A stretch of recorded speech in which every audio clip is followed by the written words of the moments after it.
ශ්‍රී බුද්ධ වර්ෂ 2543ක් වූ බක් මස 8 වන ශනි දින පැවති සිව්වන භාවනා වැඩසටහනේ දවල් වරුවේදී දේශිත අත්තිරාග සූත්‍රය සහ විදර්ශනා භාවනාව.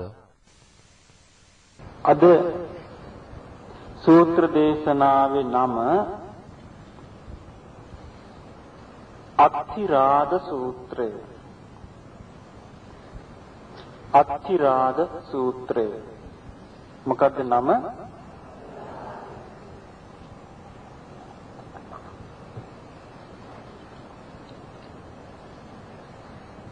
අත්තිරාග සූත්‍රයේ තියෙන්නේ සංයුත්ත නිකාය කියන පොතේ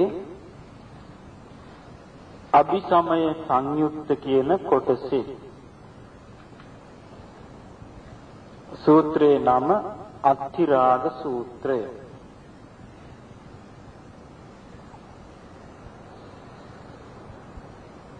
මේ සූත්‍රයෙන් බුදුරජාණන් වහන්සේ කියා දෙන්නේ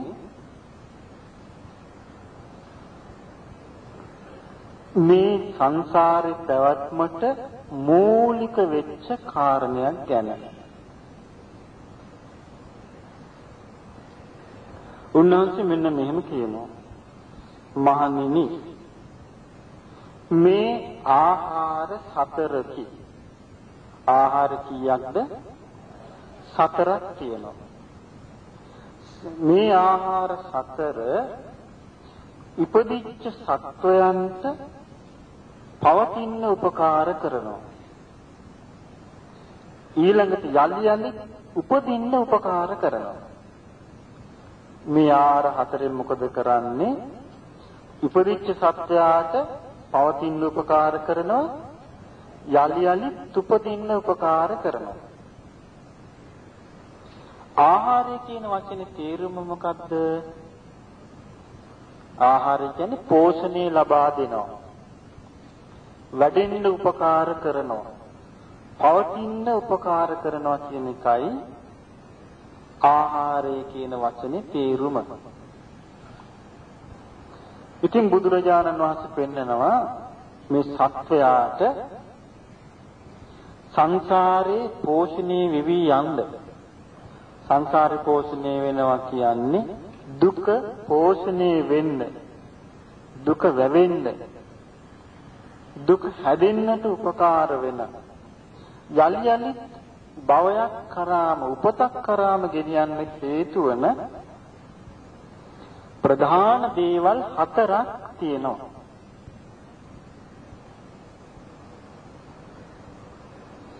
ඒ හතර හොඳට මතක තියාගන්න ඕන.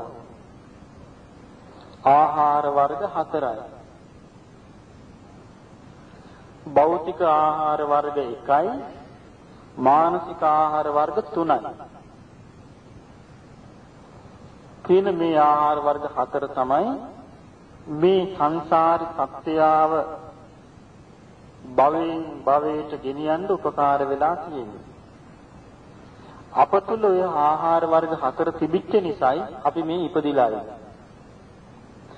අපි යම් තාක්කල් උපදිනවද? යම් තාක්කල් උපදින්නේම ඒ තාක් උපදින්නේම මේ ආහාර හතර තියෙනකන් විතරයි. මේ ආහාර හතරම නැති වෙච්ච දවසට උපදින්නේ නැහැ. මේ ආහාර හතරම ආශාව නැමැති හේතුවෙන් අනුග්‍රහ ලැබමින් තමයි තියෙන්නේ. මේ ආහාර හතරම ආශාව නැමැති හේතුවෙන් අනුග්‍රහ ලැබමින් තියෙන්නේ. මොනවාද ආහාර හතර? පළවෙනි එක කබලින්කාර ආහාර. ගොරෝසු හෝ සියුම් හෝ. ගොරෝසු කියන්නේ අපි ගන්න ආහාර. සියුම් කියලා කියන්නේ අපිට දෙවියන් ආදී පිරිස් ගන්න ආහාර. ගොරෝසු හෝ සියුම් හෝ කබලින්කාර ආහාර. කබලින්කාර ආහාර කියලා කියන්නේ කැබලි වශයෙන් ගන්න ආහාර. ඒව තමයි මේ අපි මේ ගන්න ගොරෝසු ආහාර. ඒ ආහාරය අපේ පැවැත්මට අනුග්‍රහ කළා නැද්ද? ගුරුසු ආහාර අපිට මේ දක්වා මේ ජීවිතේ පවත්වන්නට අනුග්‍රහ කළා නැද්ද? අනුග්‍රහ කළා තියෙනවා. එහෙනම් මේ ආහාරයෙන් තමයි අපි පෝෂණය වෙවි මේ ආවේ මෙච්චර දුර. ඒක ආහාරය. දැන් මේක අපි කාටත් තේරෙන එකක්. ගුරුසු ආහාරය කියන්නේ කෑම බීම වලින් තමයි අපි පෝෂණය වෙලා තියෙන්නේ. අපි වර්ධනය වෙලා තියෙන්නේ. අපි පවතින්නේ කෑම බීම වලින්. ඒක තේරෙනවා. තේරෙනවනේ? දෙවැනි ආහාරය ස්පර්ශය.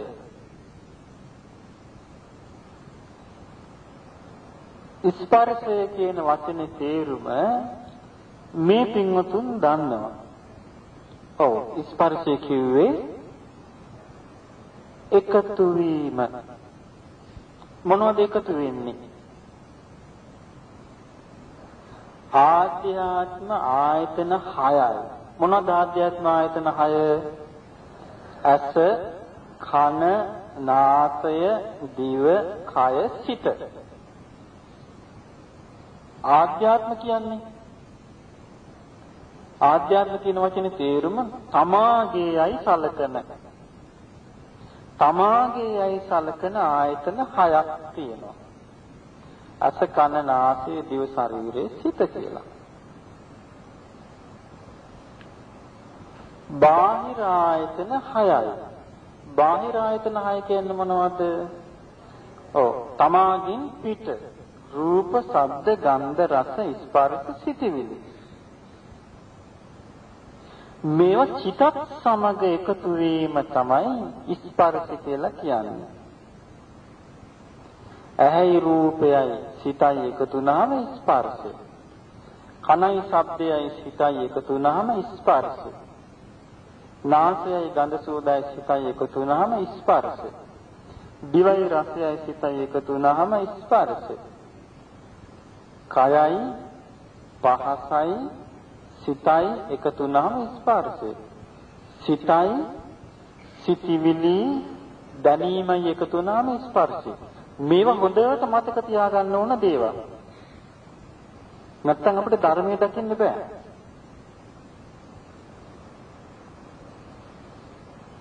ඒ ස්පර්ශය ආහාරයක්. එතකොට දැන් අපි පෝෂණය ලබන්නේ කබලින්කාර ආහාර වලින් විතරද? නෑ. එහෙනම් තවත් ආහාරයකින් පෝෂණය ලබනවා. ඒ තමයි ස්පර්ශය නැමැති ආහාරය. ඔන්න දෙකයි. තුන්වෙනි ආහාරය මනෝ සංචේතනාව. සංචේතනාව කියන්නේ අරමුණක් එක්ක චේතනාව පැවතීම. චේතනාව පවතින්නේ හැමතිස්සෙම අරමුණක් එක්ක. ඇහැට ඉලක්ක වෙන අරමුණ මොකක්ද? රූපය. ඒ රූපයට අනුව චේතනාව ඇති වෙනකට කියනවා රූප සංචේතනා. කනට ඉලක්ක වෙන අරමුණ මොකක්ද? ශබ්දය. ශබ්දයට අනුව චේතනාව ඇති වෙනකොට ශබ්ද සංචේතනාව. නාසයට ඉලක්ක වෙන්නේ මොනවද? ගන්ධ සුවඳ.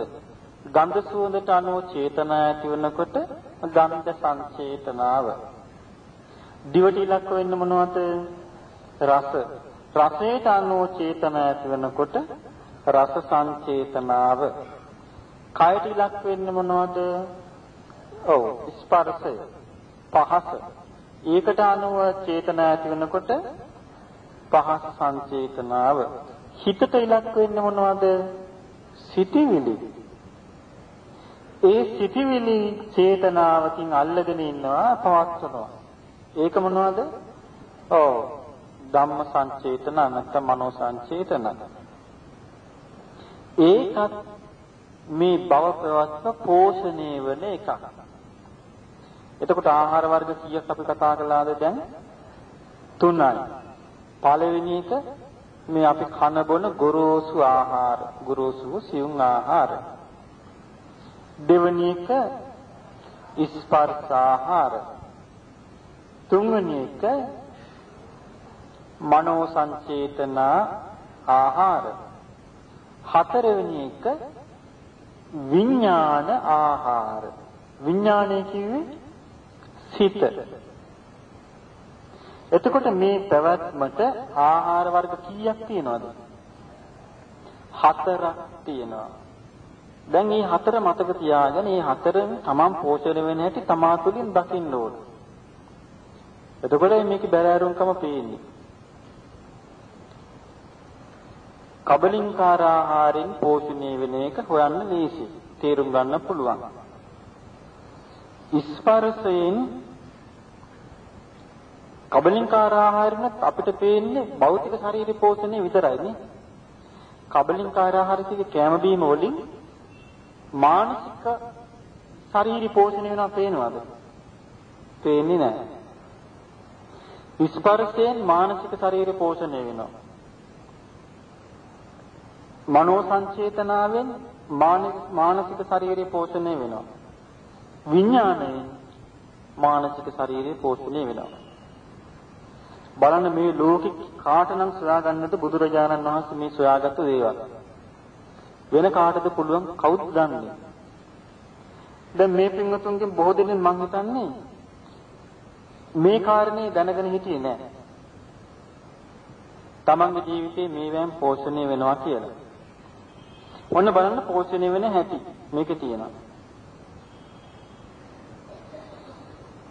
මහණෙනි මේ කබලින්කාර ආහාරයට ඒ කියන්නේ කෑම බීම වලට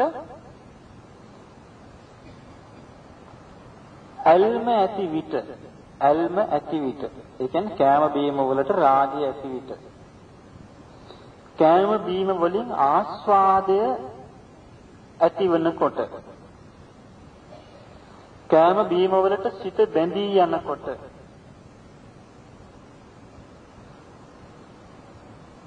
විඥාණය එතන පිහිටා වැඩේ. මොකද වෙන්නේ? හිත ඒක පිහිටලා වැඩෙනවා. දැන් අපි බලමු. අපිට ආහාර පාන කෙරෙහි ආසාවක් නැද්ද? තියෙනවා. ඒකෙන් අපි ආස්වාදයක් විඳින්නේ නැද්ද? විඳිනවා. ඒ කෙරෙහි අපේ සිත බැඳෙන්නේ නැද්ද? එහෙනම් සිත බැඳුනා කියන්නේ මොකද්ද වෙලා තියෙන්නේ? විඥානයේක පිහිටියා. ඒක තේරෙනවද? තේරෙනවා. බුදුරජාණන් වහන්සේ පෙන්වනවා විඥානයේක පිහිටි ගමන් මොකද වෙන්නේ? විඥානේ වැඩෙනවා. ඒතර ගහක් වැඩෙනා වගේ විඥානයත් වැඩෙන එකක්. විඥානේ වැඩෙන්න හේතු වෙන්නේ මොකද්ද? ආහාරයේ කෙරෙහි ඇති රාගය, ආස්වාදය, බැඳීම. විඥානේ වැඩෙනවා.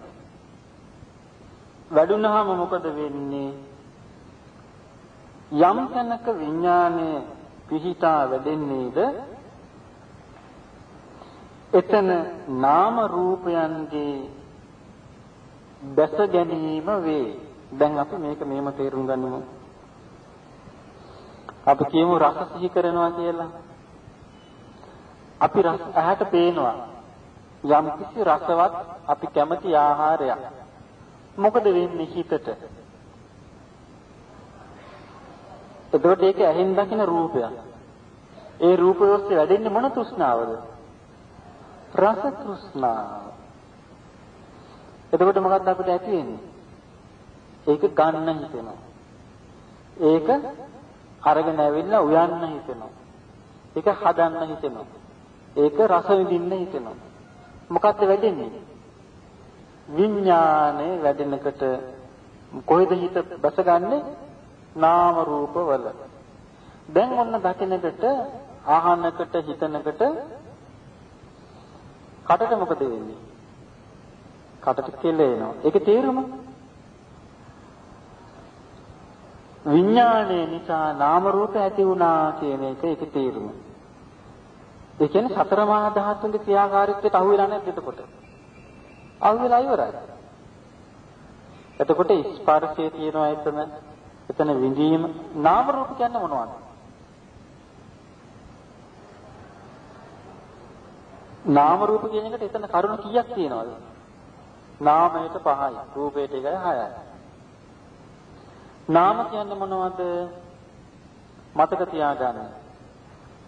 ස්පර්ශය නාමයක්. වේදනාව විඳීම. අරමුණ විඳීම නාමයක්. අරමුණ හඳුනා ගැනීම නාමයක්. ඊට අනුව චේතනා ප්‍රවෘත්තිම නාමයක්. ඊට අනුව සිත පවත්වන්න පුළුවන්කම මනසකාරී නාමයක්. හොඳට සතියෙන් බලන්න හිතලා ආහාර ගැන හිතනකොට ওই ටික සිද්ධ වෙන්නේ නැද්ද කියලා? සිද්ධ වෙනවා. සිතවිල්ල කාපු ගම එක ක්ෂණයකින් අස්පිල්ලම් ගහන මොහොතට වඩා වේගකින් ওই ක්‍රියාකාරීත්වය සිද්ධ වෙනවා.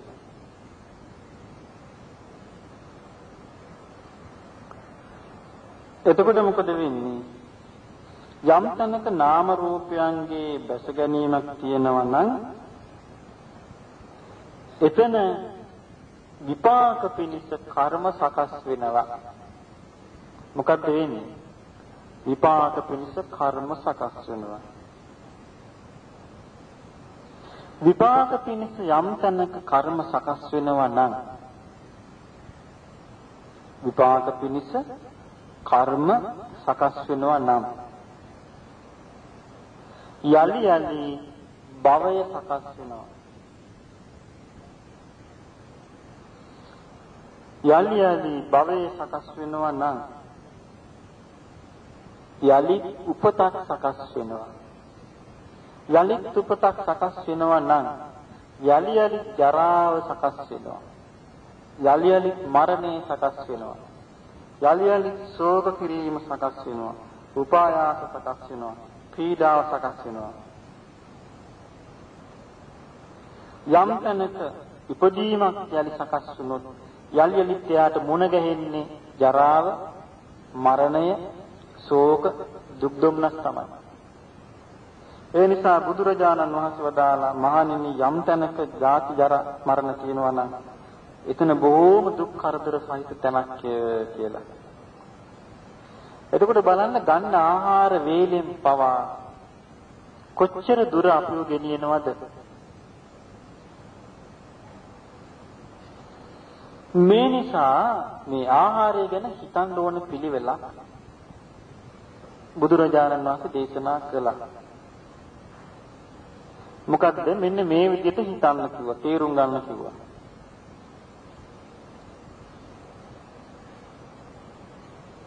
දැන් බලන්න අපට තණ්හාව නැති කරනවා කියන්නේ මේ දේශී එකක් නෙවෙයි. මේක සම්බුදු කෙනෙක් පහළ වෙන්න අවශ්‍ය ඒකයි. මේ ක්‍රියාකාරීත්වය කියලා දීම පිණිස. උන්වහන්සේ පෙන්වනවා මෙහෙම. අම්මා තාත්තා දෙන්න පුංචි දරුවෙක් අරගෙන කාන්තාරකින් එතර වෙන්න ගියා. අම්මා තාත්තා දෙන්න දරුවෙක් අරගෙන කාන්තාරකින් එතර වෙන්න යද්දී කාන්තාරේ මැද හරියක් යද්දී අරංගිය කෑම බීම ඉවර වෙනවා. දැන් මේගොල්ලන්ට එක පැත්තකටවත් යන්න විදියක් නැහැ. කෑම බීම නැහැ. අම්මා තාත්තා දෙන්න කතා වුණා අපි දැන් තුන් දෙනාම මැරෙනවා මේ වැඩෙන්. තුන් දෙනාම අමාරු වෙටෙනවා. අපි නොමරී ඈතර වෙන්න මොකක්ද කරන්න ඕන? කල්පනා කළා අපි දෙන්න මේ කාන්තාරයෙන් ඈතර වුණොත් අපිට පුංචි දරුවෙක් පස්සේ අපි හදා ගන්නවා. අපි මේ පැටියව මරලා කමු කියලා. ඊට පස්සේ මොකද වෙන්නේ? අම්මට මරන්න බෑ. අම්මා තාත්තට යවනවා. තාත්තට මරන්නත් බෑ. තාත්තා අම්මට යවනවා. ළමයා කෑම නැතිකම නිසා මැරුණා. දැන් කාන්තාරයෙන් ඈතර වෙන්න තියෙන නිසා අම්මා තාත්තා දින කල්පනා කළා. දැන් ඉතින් අපි මේ ළමයාගේ මස්වත් කකා මේ ටික ඊතර වෙමු. දැන් මේ අම්මා තාත්තා දෙන්න අර ළමයාගේ මස් කන්නේ සතුටින්ද? අඬා අනේ මගේ පුතා කිය අඬා ඒ මස් කන්නේ ඇඟ ලස්සන කරගන්නද? ඒ මස් කන්නේ ශරීරේ බොහොම ජව සම්පන්න කරගන්නද? ඒ මස් කන්නේ ක්‍රීඩා පිණිස පුහුණු වෙන්නද? නෑ. ඒ මස් කන්නේ අඩුතැම් පුරව ගන්නද? නෑ. කාන්තාරයෙන් ඊතර වීම පිණිස පමණයි. මේ පස්සෙන් ඒ කියන්නේ ජීවිතේ භවපෑත්ම තුල හිර වෙලා සිටින මේ භව ගමනෙන් නිදහස් වීම පිණිස අන්නේ විදිහටයි ආහාරය ගැන කල්පනා කළ යුත්තේ කියලා බුදුරජාණන් වහන්සේ පෙන්නනවා. පුළුවන් ද වැඩි? අමාරු නම පුළුවන්. අපි මෝන දීලා ඉන්නේ සම්පූර්ණ කෙලෙස් වලින් හදපු සමාජයක. මොකද බටහිර රටවල් වල භෞතිකවාදී මානසිකත්වයේ මතම ඉන්ද්‍රියම් පිනවන්න දියුණු කරපු සමාජයක් තමයි සමාජයේ කුණාටුවකට තමයි මේ අපි කවුරුත් අහුවෙලා ඉන්නේ. ඒ නිසා මහා පාරට බහැලා යනකොට හම්බ වෙන්නේ හැමතැනම මොනවද? හැමතැනම හම්බ වෙන කේටරර්ස් කියනවා. නොඑක් නම් වලින් නොඑක් කිව පේනවා. මේ හැමතැනම අපේ තෘෂ්ණාව අවශ්‍යනවා මිසක් ඇත්ත පෙන්වන්නේ නැහැ. ඒ නිසායි බුදුරජාණන් වහන්සේ පෙන්වා දෙන්නේ ආහාරය ගැන හිතන්න කියලා තියෙන්නේ. ජවයේ පිණිස නෙවෙයි මම මේ ආහාර ගන්නෙ. මදයේ පිණිස නෙවෙයි මම මේ ආහාර ගන්නෙ. ක්‍රීඩා පිණිස කය සකස් කරන්න නෙවෙයි මේ ආහාර ගන්නෙ. මගේ මේ ජීවිතේ සීලාදී ගුණධර්ම රැක ගැනීම පිණිස සමත විදර්ශනාවට උපකාර වීම පිණිසයි මම මේ ආහාර ගන්නේ කියලා බොහොම මධ්‍යස්ථ කල්පනාවකින් ආහාරයේ ඉලක්ක කොටගෙන හිතේ තණ්හාව පෝෂණය නොවෙන්නයි මේ ආහාර ගන්න කියලා තියෙන්නේ. ආහාරයේ පිළිබඳ තණ්හාව එනකොටම සතර මහා ධාතු වශයෙන් අනිත්‍ය වඩන්න පුරුදු වෙන්න ඕන. මොකද ආහාරයේ ස්වභාවය තමයි ටිකක් කල් තවතිලා ඒක කුණු වෙලා ජරාවටපත් වෙලා යන එක. ආහාරයට අයිති ධර්මතාවයේ වන ඒ ලක්ෂණය අපි නිතර හිතන්නට ඕන. එතකොට ආහාරයෙන් පෝෂණය වෙන එක වළකිනවා. මම දන්නවා ඒක ආච්චි කෙනෙකුට මම මේ කුඩා කාලේ ඇහිවි. හරි ලස්සන සිදුවීමක්. එක දුවෙක් කිව්වා ආච්චිට මම රොටි පුච්චලා කරෝල බැදලා ගේන්නම් කියලා.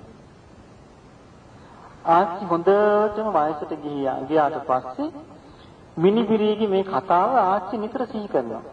කොහොමද අර දුව ගිනාවේ නෑනේ රොටි පුච්චලා කරෝල බැදලා. මොකද දැන් මේ ආච්චිගේ හිතේ හැදෙන්නේ? ඔන්න කර්ම හැදෙන කාලේ. මං හිතන්නේ මිනිබිරිට දෙන්න බැරි වුණා ඒක. මොකද වෙන්නේ? ඒ තෘෂ්ණාවෙන් ආච්චිට මැරෙන්න සිදු වුණොත් ඒ හිතේ හටගත්තු කර්ම යාව කොහේ ගෙනියයිද? අන්නේ නිසා අපි පුරුදු වෙන්න ඕනේ මේ ජීවිතේ දුකෙන් නිදහස් කරගන්න කැමති නම් බඩගින්නේ නම් මැරෙන්න සිද්ධ වෙන්නේ.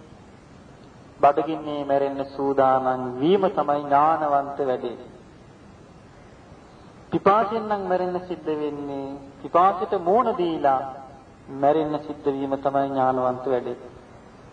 අනේ මට කවුරු හරි කෑම ටිකක් ගෙනත් දුන්නොත් මට කවුරු හරි බොන්න මොන හරි ගෙනත් දුන්නොත් කියමින් හිතුවොත් මොකද්ද වෙන්නේ? ඒ පිළිබඳ අපේක්ෂාවක් එක්ක තණ්හාව නෙවෙයිද? ඒ නිසා අපි දන්නේ අපිට මොන විදියට ජීවිතයේ අවසාන ගෙවන්න වෙයිද කියලා. අපට හැමතිස්සෙම තියෙන්නේ ඒ ඕනම දෙයකට මෝන දෙන විදිහට අපේ කල්පනාව පළල් කර ගැනීම පමණයි. ඒක අපි කලේ නැත්නම් අපිට මේකෙන් ජය ගන්න ලේසි නෑ. අපි කියමු අපිට කටුක ආහාර අපි කිසිසේත් කැමති නැති ආහාර අපිට දෙන්න කියලා නියම කරනවා. සමහර විට දරුවෝ අපිට ලුණු නැති, අඹුල් නැති, මිරිස් නැති කෑම දෙනවා. දවසක් දෙකක් ඉවසගෙන කනවා. තුන්වෙනි දවසේ මොකද වෙන්නේ? කෑම දකින්න එකටම දේශي ආවොත් ඉවරයි අපි පරදිනවා. එතකොට අපි දැනගන්න ඕනේ මේ ආහාරය පිළිබඳ තෘෂ්ණාව අපි ඒ වෙනකට තේරුම් අරගෙන නම් ඉන්නේ. අපිට පුළුවන් මේ ප්‍රශ්නේ හිතේ සකස් වෙන්න නොදී ඒකට මෝන දෙන්න පුළුවන්.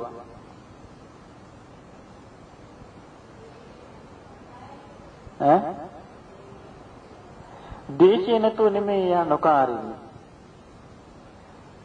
ඒක දේශ සහගතවමයි ඒක කරන්නේ. මට එපා මේවා මට කන්න බෑ කියලා කියන එකට ඒක හැදිලා ඉවරයි හිතේ. අපිට ආහාර අරුචියක් තුලින් ආවොත් කරන්න දෙයක් නැහැ. එහෙම නැතුව නෑ මෙහෙම බෑ මට ලුණු ඇඹුල් දාලා දුන්නොත් නම් මම කන්නම් කියලා කියන එකට හැදිලා ඉවරයි. මේ සතර මහා ධාතුන්ට අපි අහුවෙලා තියෙන අහුවිල්ල හොඳට තේරෙනවා මේ ආහාර ප්‍රශ්නය ගැන අපි නෝනින් තේරුම් ගන්නකොට.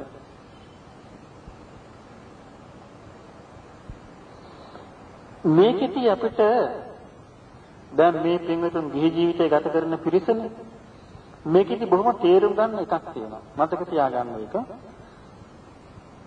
මේ ආහාර අනුභව කරන්න ඕනේ නිස්සරණ ප්‍රඥාවෙන්.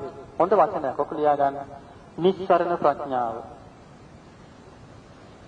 නිස්සරණ ප්‍රඥාව කියලා කියන්නේ මේවා කෙරෙහි මම අල්ම අතහරින්න වොමනායි කියන මතයේ ඉඳගෙනයි ආහාරෙහි රස විඳිය යුත්තේ.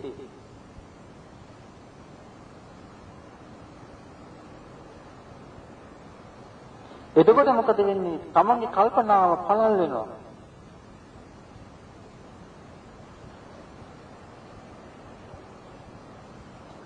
අපි කියමු ගෙවල් දොරවල් වල ඉන්නකොට දැන් ඔන්න සිංහල අවුරුදු කාලේ වෙනවා. පුංචි ළමයි නෑදෑයෝ රසට කන්න කැමති කාලේ ඉස්සරහට එනවා. ඒ කාලේ කෑම බීම හදන්නේ ඒව රස විඳිද්දී හිතින් හිතන්න ඕනේ ඒක. මේවා කරේ යල්ම මම අතහරින්න ඕන කියලා. ඒක තමයි නිස්සරණ ප්‍රඥා. එතකොට මොකද වෙන්නේ? ඒ හිත ඒකේ වසඳ වෙන්නේ නැහැ. ඒක ආහාරයක් ඇටියට නැත්තම් හිත ඇතුලේ වර්ධනය වුණොත් යලි යලි හදලා දෙන්නේ උපතක්මයි. ඇයි ඉල්ලන්නේ ඒකනේ. ඒක දෙන්න නම් උපතින්න ඕනේ. කර්ම විසින් හදනවා.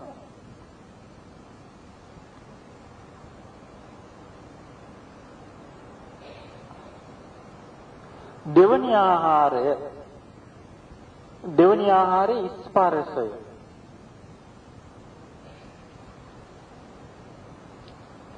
ස්පර්ශයට බුදුරජාණන් වහන්සේ උපමාවක් දේශනා කළා තියෙනවා. ස්පර්ශ කියන වචනේ මේ පින්වතුන් තේරුම් ගත්තා. මොකද ආධ්‍යාත්ම ආයතන බාහිර ආයතන සමග හිත හා එකතු වීම. ආධ්‍යාත්ම ආයතන බාහිර ආයතන සමග හිතත් එක්ක එකතු වීම. ඇහෙන් රූප බලනවා කියන්නේ ඇහැ රූපයයි හිතයි එකතු වෙනවා. කනෙන් ශබ්ද අහනවා කියන්නේ කනයි ශබ්දයයි හිතයි එකතු වෙනවා. නාසයෙන් ගඳ සුවඳ දැනගන්නවා කියන්නේ නාසයයි ගඳ සුවඳයි හිතයි එකතු වෙනවා. දිවට රස දැනුණා කියන්නේ දිවයි රසයි හිතයි එකතු වෙනවා. කයට පහස දැනුණා කියන්නේ කයයි පහසයි හිතයි එකතු වෙනවා. සිතට සිතුණා කියන්නේ සිතයි සිතවිල්ලයි දැනීමයි එකතු වෙනවා. මේකෙන් අපිට මිදෙන්න විදියක් නැහැ. මිදෙන්න තියෙන්නේම මේ පිළිබඳ තණ්හාව ප්‍රහාණය කිරීමෙන් මිසක් වෙන කිසිම ක්‍රමයකට මිදෙන්න බෑ.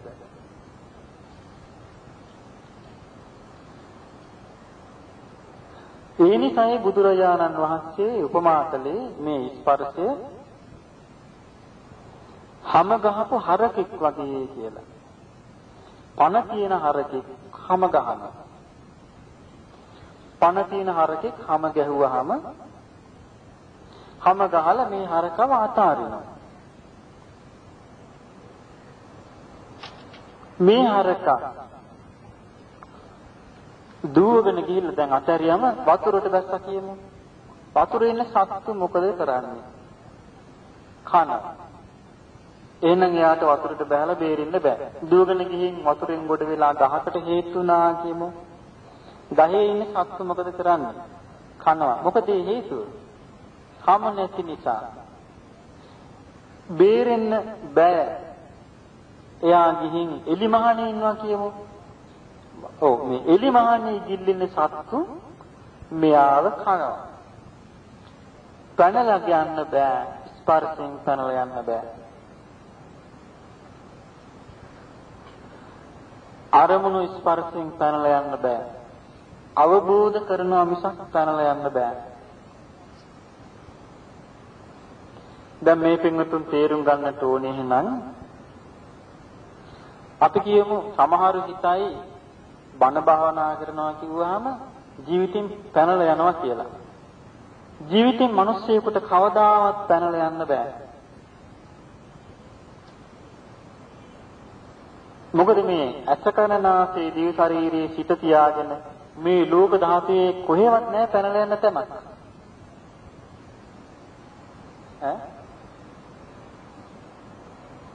ඇහෙන්නේ නෑ. තණ්හාව ප්‍රහාණය කළොත් විතරයි පැනලා යන්න පුළුවන්. අරමුණු නොවින්දොත් ඒ වෙලාවට විතරක් යා හැංගිලා හිටියා. ආය අරමුණක් එනකොට මම පස්සේ තියෙනවා. එයා තණ්හාව ප්‍රහාණය කළොත් යා ඒක අතහැරලා ඉන්නේ. අනිත් සෑම වෙලාවෙම යා ඒ තුල ඉන්නවා. ඒකයි එක දෙවි කෙනෙක් ඇවිල්ලා බුදුරජාණන් වහන්සේට කිව්වා මෙහෙම. හිත බලක්කුවොත් අරමුණකින් හිත වැළැක්කුවොත් හොඳට අහගන්න මේ කාරණේ අරමුණකින් හිත වැළැක්කුවොත් ඒ කියන්නේ හිතට ඒ අරමුණ එන්න නොදී හිටියොත් ඒ අරමුණ නිසා තියෙන දුක නැතුව යනවා. සියලු අරමුණු වලින් හිත වැළැක්කුවොත් එයාට සියලු දුක් නැතුව යනවා නේද කියලා දෙවි කෙනෙක් ඇහුවා. තේරුණාද කියපේක? අරමුණක් වැළැක්වුවොත් හිතෙන් ඒ අරමුණ නිසා ලැබෙන්න තියෙන දුක් නැතුව යනවා. සියලු අරමුණු වලින් අපේ හිත වළක්ව ගත්තොත් සියලු දුක් නැතුව යනවා නේද කියලා ඒ දෙවිය බුදුරජාණන් වහන්සේගෙන් ඇහුවා. බුදුරජාණන් වහන්සේ වදාලා ඒක වැරදි. ඒක එහෙම නෙවෙයි කිව්වා. ඒක වැරදි. ඒක එහෙම නෙවෙයි කිව්වා. සියලු අරමුණු වලින් සිත වළක්වන්නේ නැහැ කිව්වා. යම අරමුණකින් අකුසලයක් ඇති වෙනවද? ආන් ඒ අරමුණ වැළැක්විය යුතුයි. යම් අරමුණක කුසල වැඩෙනවද? ඒ අරමුණේ හිත පිහිටුවා ගත යුතුයි. සියලු අරමුණින් වළක්වීම බුදුදහම නෙවෙයි. එහෙනම් රාගය, දේශය, මෝහය ඇති වෙන අරමුණු වලින් සිත වළක්වලා සමත විදර්ශනා වැඩෙන අරමුණු වලට සිත යොදවන්න ඕන. නිවන කියලා කියන්නේ අරමුණු නොදැනී යාම නෙවෙයි.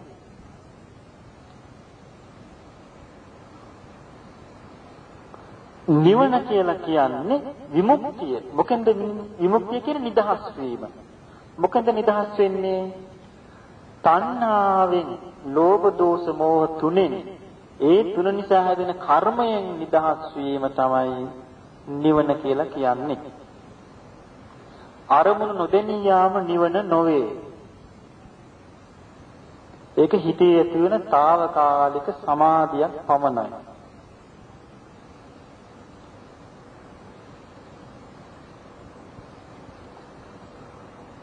ඉතින් මේ ස්පර්ශය ගැන බුදුරජාණන් වහන්සේ වදාළ මෙහිම.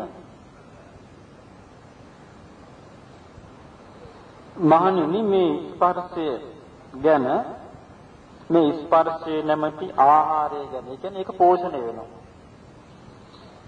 හිතේ රාගය තියෙනවා නම් හිතේ ස්පර්ශය කෙරෙහි ආස්වාදයක් තියෙනවා නම් ඒ ස්පර්ශයට හිත බැඳී යනවා නම් එතන විඥානේ පිහිටනවා. එතන විඥානේ වැඩෙනවා. යම් තැනක විඥානේ පිහිටලා වැඩෙනවා නම් එතන නාම රූප ඒ නාම රූපේ හිත දැස ගන්නවා. ඒ කියන්නේ එනං විදී වේදනා සංඥා චේතනා මානසිකාර සතර මා ධාතු උච්චරයි තියෙන්නේ. ওই ටිකේම හිත පිහිටනවා. එතකොට මොකද වෙන්නේ? කර්ම සකස් වෙනවා. කර්ම හැදෙනවා කියන්නේ විපාක හැදෙනවා කියන්නේ. විපාක දෙන්න නම් මොකක්ද හැදෙන්නේ? භවයක් හැදෙනවා. භවයක් හැදුනා නම් උපතක් හැදෙනවා. උපතක් හැදුනා නම් ආයමත් ජරා මරණ වලට තමයි මෝන දෙන්න තියෙන්නේ. වෙන මොකුත් නැහැ ඉපදිච්ච කෙනෙකුට.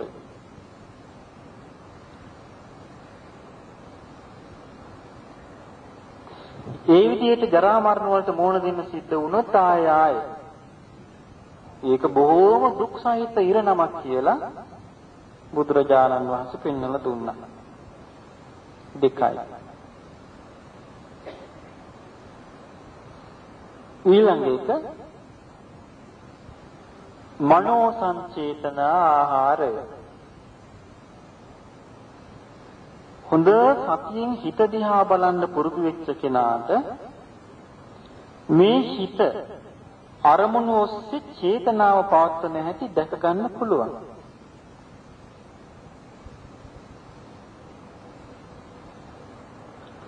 එතකොට තමයි මේක තේරෙන්නේ මේක මේ හැදි හැදි යන එකක් නේද කියලා. මේක හැදි හැදි යන එකක්.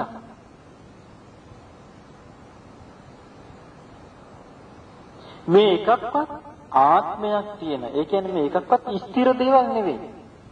මේ කබලින්කාර ආහාරයෙන් පෝෂණය වෙන එක ස්ථිර එකක් නෙවෙයි. ඒ ආහාර නැතිවෙච්ච දවසට ඉවරයි. ස්පර්ශයේ ආහාරයක් හැටියට පෝෂණය වෙන්නේ නැහැ ස්පර්ශ ආහාර නැතිවෙච්ච දවසට. ඒක ආහාරයක් වෙන්නේ තණ්හාව නිසා.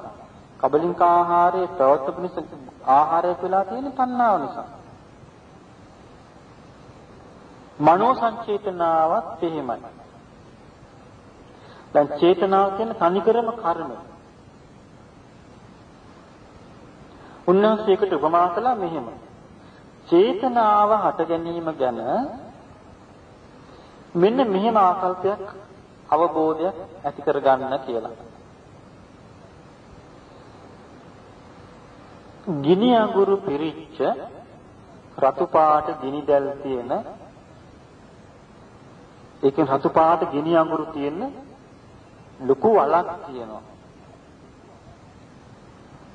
සපසේ ජීවත් වෙන්න කැමති කෙනෙක්ව 4 දිනක් අල්ලගෙන අත් දෙකින් දෙන්නයි කකුල් දෙකින් දෙන්නයි අල්ලගෙන මේ ගිනි අඟුරු වලට දාන්න අරගෙන යතොත් එයා මොකද කරන්නේ? එයා සද්දනතු ඉඳීද?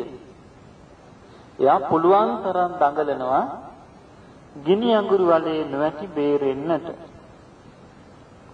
ආනිය වගේ තමයි මේ චේතනාව ගැන කල්පනා කළ යුත්තේ කියලා පෙන්වුවා. ඒ කිය අකුසල චේතනාවල් හිතේ එනකොට ඒ කෙරේ අකමැති වෙලා පුළුවන් තරම් ඒ චේතනාව සිතෙන් දුරු කරන්නම ඕන.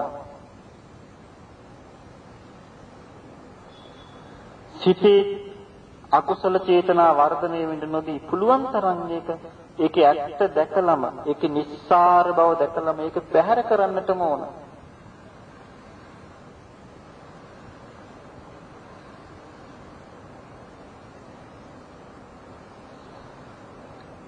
මේ චේතනාව කෙරෙහි තියෙන තණ්හාව තියෙනකන් ආසාව තියෙනකන් ඒ චේතනාත්මකව ආස්වාදයේ විදිනකන් මොකද වෙන්නේ? හිත වැඩෙනවා. විඥානේ වැඩෙනවා.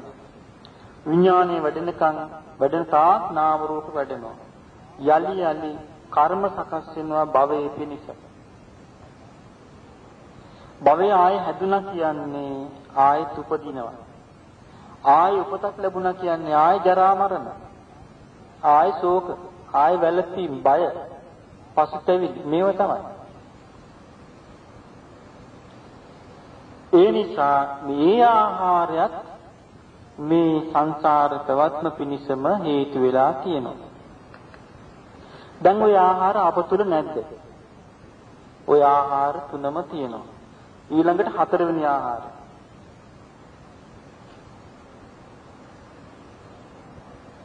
විඥානාහාරය.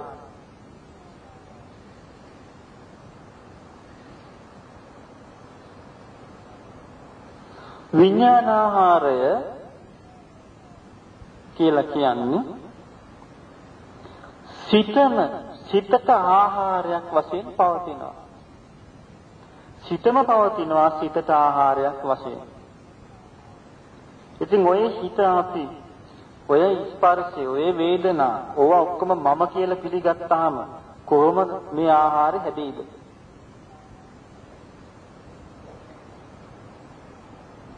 ඒකට බුදුරජාණන් වහන්සේ උපමාවක් විඥානීය ආහාරයක් හැටියට වර්ධනය වෙන්නේ තැන් හයක් ඔස්සේ. මොනවද මේ තැන් හය? ඇස, කන, නාසය, දිව, කය, සිත. ඇසේ හට ගන්නවා මොකද්ද විඥාන? චක්කු විඥානි. කනේ හටගන්නේ සෝත විඥානි. නාසයේ හටගන්නේ ගහන විඥානි. දිවේ හටගන්නේ ජීවා විඥානි. කයේ හටගන්නේ කාය විඥානි. සිතේ හටගන්නේ මනෝ විඥානි. අපි මේක සිංහලෙන් කිව්වොත් ඇසේ හිත හට ගන්නවා. කනේ හිත හට ගන්නවා. නාසයේ හිත හට ගන්නවා. දිවේ හිත හට ගන්නවා. කයේ හිත හට ගන්නවා. සිතේ හිත හට ගන්නවා. අමාරුවෙන් නමුත් අපි මේවා මතක තියාගන්න ඕන. සාමාන්‍යයෙන් අපේ මතකේ තියෙන ඕවා නෙමෙයිනේ. අපේ මතකේ තියෙන්නේ මොනවද? අලුත් ඇඳුම් මෝස්තර, සිංහල අවුරුද්දට හදන කෑම බීම වට්ටෝරුව, දූ දරුවන්ගේ ගෙවල් වලට යන ගමන් බිම, මුණුබුරන්ට මිනිබිරියන්ට ඇඳුම් සූට් මේවනේ තියෙන්නේ. ඒවා වගේම අපේ හිතවල මේ ධර්මයක් තියාගන්න ඕනේ. මොකද අරක එකපාරට අතීතයට යනවා. ඊට පස්සේ ඒක ඉවරයි. ධර්මය අතීතයට යන්නේ නැහැ. ඒක අකාලිකයි.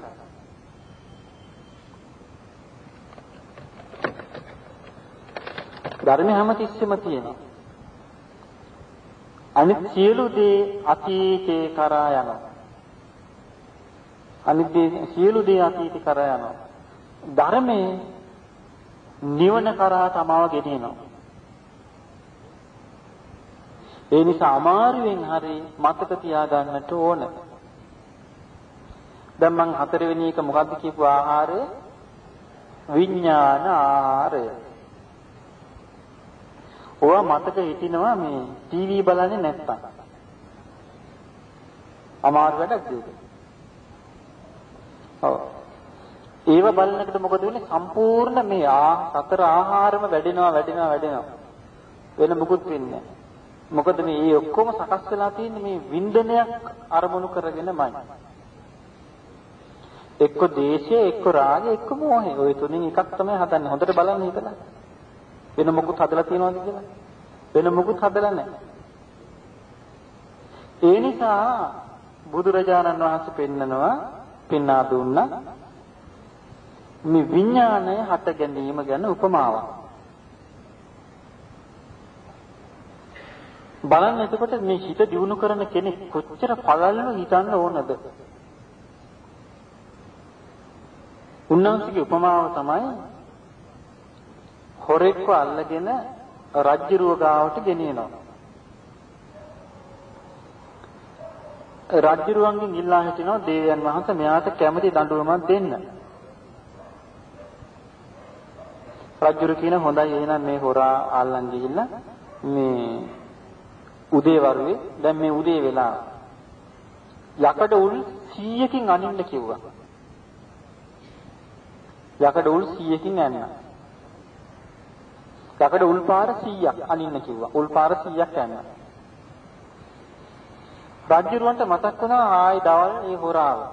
ඇහුව සේවකයන්ගෙන් අර හොරා ඉන්නවද? ඉන්නවා ස්වාමීනි. මැරිලා නැද්ද? නෑ මැරිලා නෑ.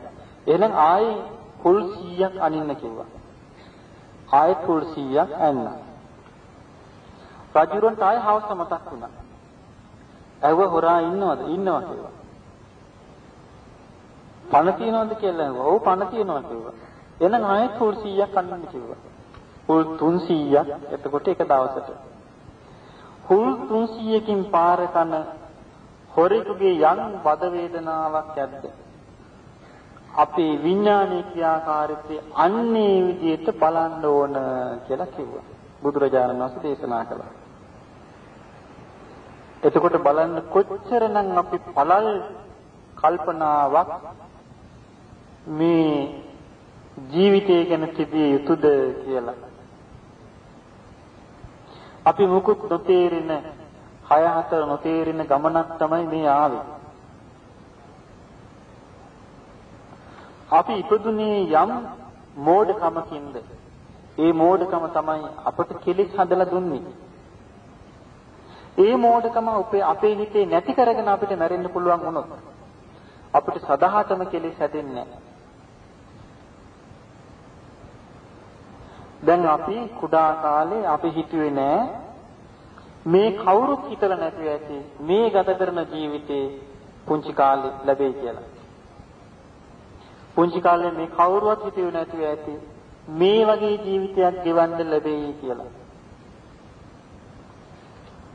මේ අය කඳුළු හලනකොට අඬා වැළපෙනකොට හීනෙන්වත් හිතුවේ නැතුව ඇති මේ හිත මේ වගේ තත්යකට සමාවගෙන යයි කියලා.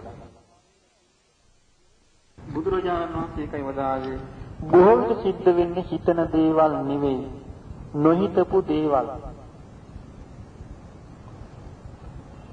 ඒ නිසා මේ ස්වභාවය අවබෝධ කරන්න කම්පා නොවන හිතක් තමයි මේ පින්වතුන්ට ලැබෙන්නේ. අපි අඬා වැළපුණා කියන්නේ අපි කම්පා වෙනවා කියන එක. අපි ශෝක කර සුසුම් වෙලනවා කියන්නේ කම්පා වෙනවා කියන එක. අපි තැති ගන්නවා කියන්නේ කම්පා වෙනවා කියන එක. මේ ඔක්කොම කම්පා වෙනවා කියන්නේ අපි ඇත්ත දන්නේ නැහැ කියන එක. එහෙනම් අපි මේ සත්‍ය ක්‍රියාකාරීත්වය ඇත්ත తত্ত্বය මේ ජීවිතය ගැන තේරුම් ගත්ත දවසට අපි අපේ ජීවිතේ ගොඩාක් තීරුම් ගන්නවා. මේ ආහාර හතරෙන් මේ පැවැත්ම සකස් වීම ගැන බුදුරජාණන් වහන්සේ බොහෝම ලස්සන උපමාවක් කියනවා. මේක කියනවා මේ ආහාර හතරෙන් පෝෂණය ලැබිලා ආය උපතක් කරා සත්‍යයක් සකස් වීම ඒක හරියට මේ මට සිලුටු බිත්තියක මට සිලුටු රෙදි කැබැල්ලක කලාකාරයෙක් ලස්සන පාට වර්ග එකතු කරලා චිත්‍රයක් ඇඳලා වගේ කියලා. බලන්න උන්වහන්සේගේ උපමාව. ආය උපදිනවා කියන එක මට සිලුටු රෙදි කැබැල්ලක මට සිලුටු බිත්තියක පාට වර්ග නිල් පාට, රතු පාට, කහ පාට, කොළ පාට, සුදු පාට මේ පාට එකතු කරලා ස්ත්‍රී රූපයක් හෝ පුරුෂ රූපයක් අඳිනවා. අන්දහම අපිට පේනවා ඒක ඇත්ත වගේ. අපේ හිතේ ඒකට බැඳෙනවා ලස්සනයි කියලා. නමුත් ඒක මොකන්ද? ඒක චිත්‍රයක්. ආන්නේ වගේ කියනවා මේ ආහාර හතරට ඇතිවෙච්ච තණ්හාව නිසා හදලා දෙන්නේ. එහෙනම් දැන් අපි ඔක්කොටම ලැබිලා තියෙනවා මේ චිත්‍රය. අපි ඔක්කොගෙම මේ එක එක්කිනාට මේ චිත්‍ර ගොඩක් ලැබිලා තියෙනවා. මට එක චිත්‍රයක් ලැබිලා, මේ පින්වතුන්ට එක චිත්‍රයක් ලැබිලා. කවුද මේ චිත්‍රය දුන්නේ? මේ චිත්‍ර දුන්නේ කවුද? දෙවියන් වහන්සේද? නෑ, මේ චිත්‍ර දුන්නේ තමන්ද? නෑ, මේ චිත්‍ර ඉබේද හටගත්තේ? නෑ, එහෙනම් කවුද මේ චිත්‍ර දුන්නේ? මේ චිත්‍රය දුන්නේ මේ ආහාර හතර විසින්. ඔය ආහාර හතරෙන් තමයි අපි නිර්මාණය වෙලා තියෙන්නේ. මේ ලෝක සියලු සත්ත්වයෝ, නිරේන නිර්සත්ත්වයෝ මේ ආහාර හතරෙන් නිර්මාණය වෙලා තියෙන්නේ. പ്രേත ලෝකෙ සිටින പ്രേතයෝ මේ ආහාර හතරෙන් නිර්මාණය වෙලා තියෙන්නේ. තිරිසන් ලෝකේ ඇහැට පෙනෙන නොපෙනෙන කුඩා සත්වයාගේ ඉඳලා ලොකු සතා දක්වා සියලු අය මේ ආහාර හතරෙන් හදාපු චිත්‍ර. දිව්‍ය ලෝක දෙවිවරු කියලා කියන්නේ මේ ආහාරයෙන් හතරෙන් හදාපු චිත්‍ර. බ්‍රහ්ම ලෝකේ බ්‍රහ්මයෝ කියන්නේ මේ ආහාර හතරෙන් හදාපු චිත්‍ර. යාලි මේ චිත්‍රය හදන්න නැති වෙන්න නම් මේ ආහාර හතර පිළිබඳ යම් තණ්හාවක් තියනවාද ඒක ප්‍රහාණය වෙන්න ඕනේ. දැන් මේ පින්වත්තුන්ගෙන් ගැඹුරට කල්පනා කරන පිරිසක් මෙතන ඉන්නවා. මේ පින්වත්තුන්ගෙන් ඇහුවොත් ඊළඟ ජීවිතේ උපදින්න කැමතිද කියලා. අනේ ස්වාමීන් වහන්සේ මට නම් එපා කියලා කියන අය මෙතන වැඩි. මම දන්නවා. නමුත් එපා කියලා කිව්වට වැඩේ හරියයිද? නෑ. එපා කිව්වට ලැබෙන එකක් නෙමෙයි. මොකද හේතුව? හේතුවක් නිසා හටගත්තු ඵලයක් මේ තියෙන්නේ. එහෙනම් නැති කරන්න ඕනේ මොකක්ද? හේතුව නැති කරන්න ඕනේ. ඵලේ නැති වෙනවා. එපා කිව්වත් කමක් නැහැ කිව්වත් ඵලේ නැති වෙනවා. එහෙනම් බුදුරජාණන් වහන්සේ වදාලා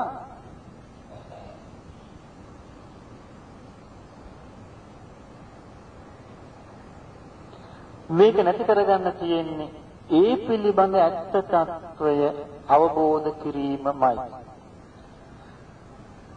නිවන දකින්නවා කියන්නේ මොකක්ද?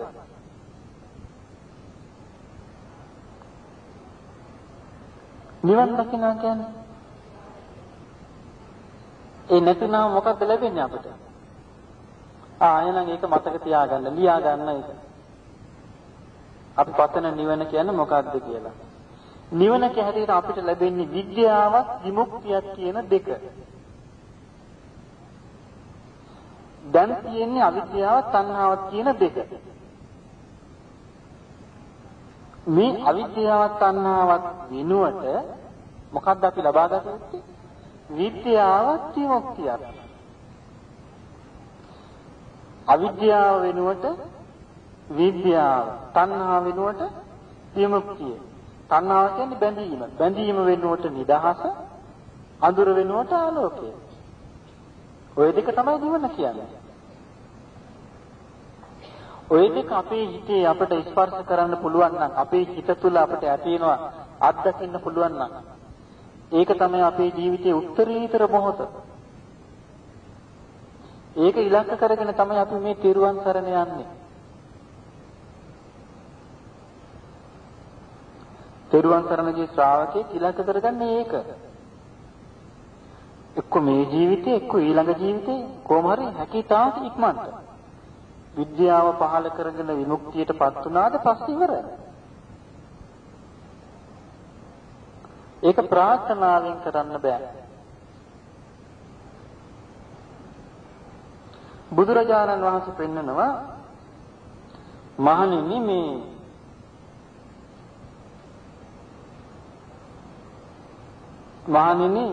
මේ කබලින්කාර ආහාරය, ස්පර්ශ ආහාරය, මනෝ සංචේතන ආහාරය, විඥාන ආහාරය ගැන රාගයක් නැත්තම්, ආස්වාදයෙන් ඇලීමක් නැත්තම්, ඒ කෙරෙහි හිත බැඳී යාමක් නැත්තම් එතන විඥානයේ පිහිටන්නේ නැහැ. විඥානයේ එතන පිහිටන්නේ නැත්තම් නාම රූපයන්ගේ බැස ගැනීමක් නැහැ. නාම රූපයන්ගේ බැස ගැනීමක් නැත්තම් කර්ම සකස් වෙන්නේ නැහැ. කර්මයන්ගේ සකස් වීමක් නැත්තම් විපාක පිණිස භවයක් සකස් වෙන්නේ නැහැ. භවයක් සකස් වෙන්නේ නැත්තම් යලි ඉපදීමක් නැහැ. යලි ඉපදීමක් නැත්තම් යලි ජරා මරණ නැහැ. යලි ශෝක පරිදේ දුක් දුම්නස් නැහැ. එහෙනම් බුදුරජාණන් වහන්සේ වදාලා ඒක තමයි ශෝක රහිත ජීවිතය කියලා. ශෝක රහිත බව. උන්වහන්සේ උපමාවක් පෙන්නනවා බලන්න මේ බුදුරජාණන් වහන්සේ මේ සූත්‍ර වලට සවන් දෙනකොට තේරෙනවා ඇති උන්වහන්සේ සම්බුද්ධයි කියන කාරණේ කොච්චර ඇත්තද කියලා. මොකද හේතුව සම්බුදුරජාණන් වහන්සේ නමකට ඇර මේ ප්‍රශ්නේ මෙච්චර निराවුල් කළා කියා දෙන්න පුළුවන් කමක් නැහැ. උන්වහන්සේ භික්ෂුන් වහන්සේලාගෙන් අහනවා මෙහෙම.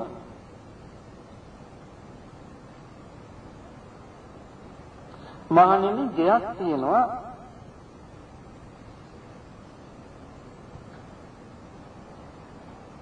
මේ ගෙදර තියෙනවා නැගෙනහිර පැත්තෙන් ජනේලයක්.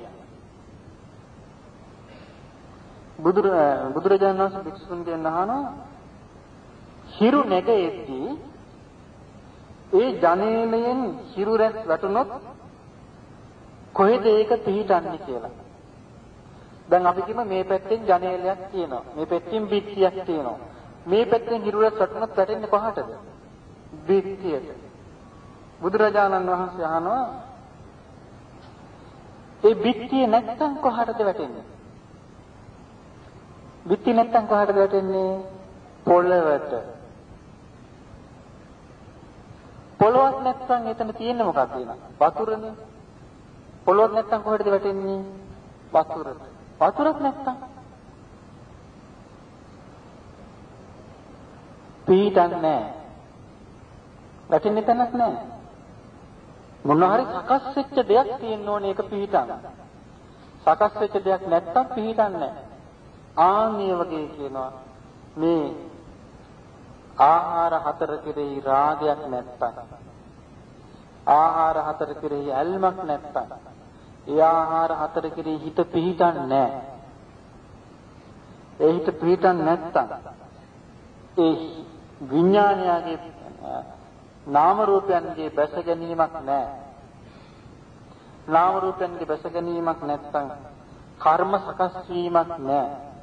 කර්ම සකස් වීමක් නැත්තම් විපාක පිණිස භවයක් හැදෙන්නේ නැහැ. භවයක් හැදෙන්නේ නැත්තම් ජාති නැහැ, උපතක් නැහැ. ඉපදීමක් නැති තැන ජරා මරණ ශෝක මුකුත් නැහැ. ප්‍රශ්න ඉවරයි. ඔය ප්‍රශ්න ඉවර කරගන්න බැරුව තමයි අපි මෙච්චර දුර ආවේ. අපි කවදා හරි මේ ප්‍රශ්نين නිදහස් වෙන්නේ මේ විදිහට මේ ප්‍රශ්න ඉවර කළොත් පමණයි. මේක බොහොම අවබෝධයකින් තේරුම් ගැනීමකින් කල්පනාවකින් යන්න තියෙන ගමනක්. ඒ නිසා නොනැති මිනිසයා පුළුවන් තරම් මේ දැනුම ලබා ගන්නට ඕන. දැන් මේ පින්තුන්ට තේරෙන්නේ නැති. දැන් බලන්න අපි අද කොච්චර දෙයක් ඉගෙන ගත්තද? අපි මේවා දන්නේ නැතුව කොහොමද මේකෙන් නිදහස් වෙන්නේ? අපි නොදන්න දෙයක් කොහොමද තේරුම් ගන්නේ? එහෙනම් අපිට උපකාර වෙන්නේ අපේ ජීවිතේ මේ පිළිබඳ තියෙන තේරුම් ගැනීම.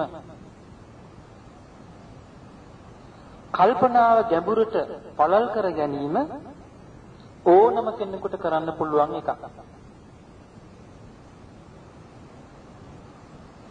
ඉන්න තැන ඉඳලා අපි අපේ ජීවිතේ දියුණු කරගන්න එකට අප දක්ෂ විය යුතුයි. මම බැරි වෙච්ච කාලෙක කරනවා එහෙම හිතන්න එපා. මම වයසට ගිය කාලෙක කරනවා එහෙම හිතන්න එපා. තමන් ඉන්න තැන ඉඳලා පුළුවන් පමණින් කරන්නට ඕනේ. මොකද අපි දන්නේ නැහැ අපි හෙට මැරෙයිද අද මැරෙයිද අපි දන්නේ නැහැ. මේ ජීවිතයේ මේ මැරිච්ච බොහෝ දෙනෙක් මැරුණේ ජීවත් වෙන්න බොහොම සැලසුම් ගහලා තියෙද්දි. ඒ නිසා අපි දන්නේ අපේ ඉරණම කොයි වෙලාවෙ එතනට සකස් වෙයිද කියලා. ඒ නිසා ඕනම වෙලාවක මේ භව ප්‍රවත්ම අපි අතහරින්න ඕනේ යලි මේ විදිහට භව ප්‍රවත්ම සකස් නොවන විදිහට හිත හදාගන්න. එහෙම කරගත්තොත් අපිට මේකෙන් නිදහස් වෙන්න පුළුවන්. ඒ කියන්නේ ප්‍රාර්ථනා කළා අනේ මට නම් මේ කර්ම අනේ මට නම් විපාක දෙන්න එපා. මම නොදැනුවත් මේවා සිද්ධ වුණා තමයි ඒ වුණාට මේ විපාක දෙන්න එපා මට කියලා. එහෙම කර්මයෙන් සමාව විල්ලන්න බෑ අපිට. කර්මයෙන් සමාව විල්ලන්න බෑ. කර්මයේ ස්වභාවය විපාක දෙන එක. අනේ මේක මට වැරදිලා වුණේ අනේ කර්මයේ ඕක මගහැරලා දාන්න කියලා කරන්න බෑ. ඒ නිසා අපි හැමතිස්සෙම ඥානවන්ත වෙන්න ඕනේ හිතේ කර්මය සකස් නොවන විදියට හිතම දියුණු කරන්න. ඒකට තමයි අපි අර භාවනාවක් කරන්නේ අනිත්‍යයි අනිත්‍යයි අනිත්‍යයි මම නෙවෙයි මගේ නෙවෙයි මගේ ආත්මෙ නෙවෙයි කිය හිත පුරුදු කරන්නේ ඒකයි. ඒ විදිහට කාලයක් හිත පුරුදු කරනකොට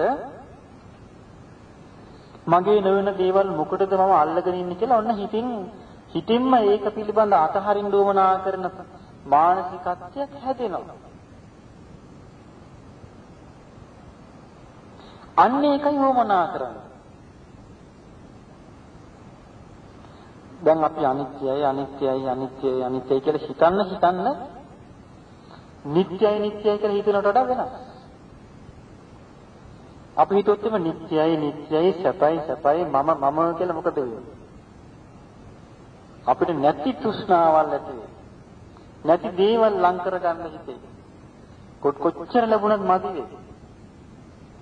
අවශ්‍යතාවයට අපි ඒ කටයුතු කරද්දී අපි කියමු මේ පිඟුතුන් ගිහි ජීවිතේ ඉන්න අය මේ පිඟුතුන්ට අවශ්‍යයි සියලු දේවල්. නමුත් නිස්සරණ ප්‍රඥාව කියලා වචනයක් මම කිව්ව මතකද? ආන්ගේ නිස්සරණ ප්‍රඥාව අවශ්‍යයි. නිස්සරණ කියන්නේ අත්හැරීම. නුවණින් යුක්තව අත්හැරීමේ ආකල්පයෙන් තමයි මේ සියලු දේවල් කරන්න ඕනේ.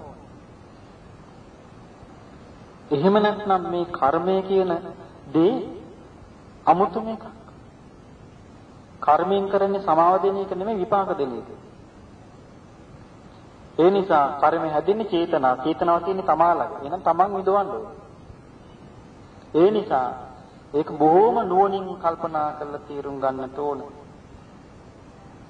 අද අපි කතා කළේ අත්තිරාග සූත්‍රය. ඒ සූත්‍රය මතක තියාගෙන ඒ සූත්‍රෙ තිබිච්ච කාරණා ආහාර 4 මතක තියාගෙන ඒ ආහාර 4 පෝෂණය වළකින විදියට තමන්ගේ වටහා ගැනීමේ ශක්තිය පළල් කර ගන්නට ඕනේ.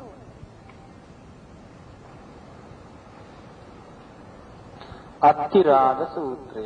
ඒක සංයුත්ත නිකායේ අභිසමය සංයුත්ත කියන පොතේ තිබුණේ.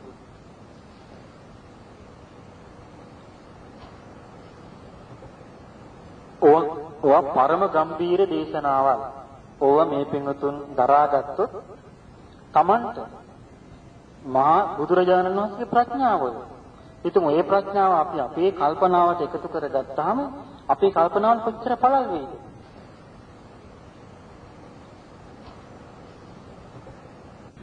සවන් දීගෙන ඉන්න මම කියනකට දැස පියාගන්න කවුරුත් දැස පියාගෙන තමන්ගේ දිහාවට සිත යොමු කරගෙන මම කියන දෙයට සිත යොමු කරගෙන ඉන්න.